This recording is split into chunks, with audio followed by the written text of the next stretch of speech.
Salut tout le monde et bienvenue sur The Mushroom Den.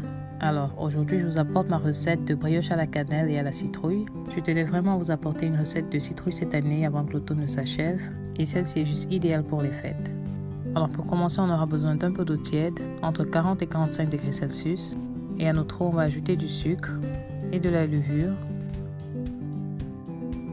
On va mixer le tout pour bien incorporer et laisser reposer pendant au moins 5 à 10 minutes.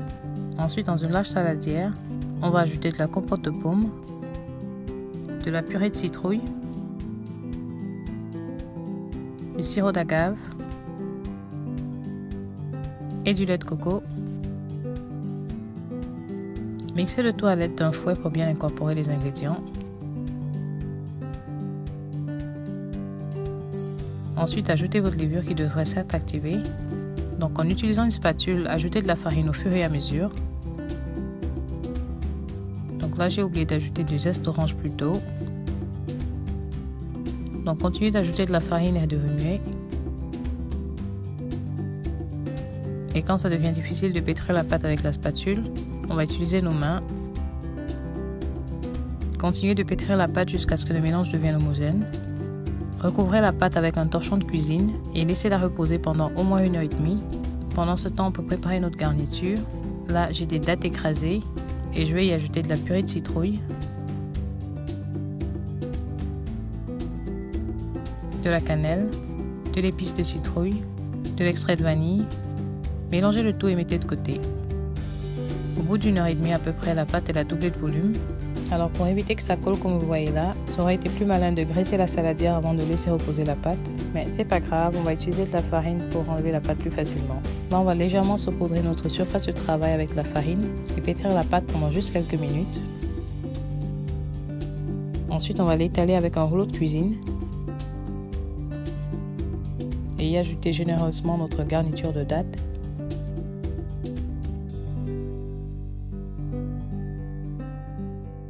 Ensuite, à l'aide d'un couteau à pizza, fondez la pâte en 4 parties. Ensuite, roulez la première partie d'un bout à l'autre. Et joignez le premier rouleau à la deuxième partie, que vous allez aussi rouler d'un bout à l'autre. Et vous allez continuer comme ça avec les deux autres parties jusqu'à ce que vous obteniez une brioche géante.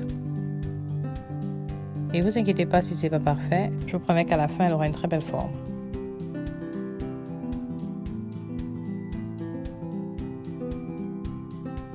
Ensuite, graissez votre poêle en fonte et ajoutez-y votre brioche. Laissez-la reposer pendant 30 minutes. Donc là, vous pouvez préchauffer votre four à 200 degrés Celsius. Comme vous pouvez voir, elle a enflé. Donc là, vous pouvez la passer au four et laisser cuire pendant 50 minutes à 1 heure.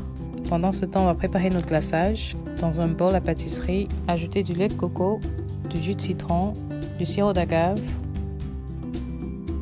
et un peu de lait d'amande.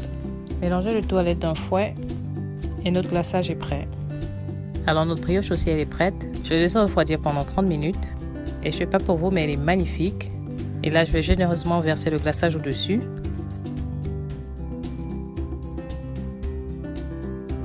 Et il est temps de goûter.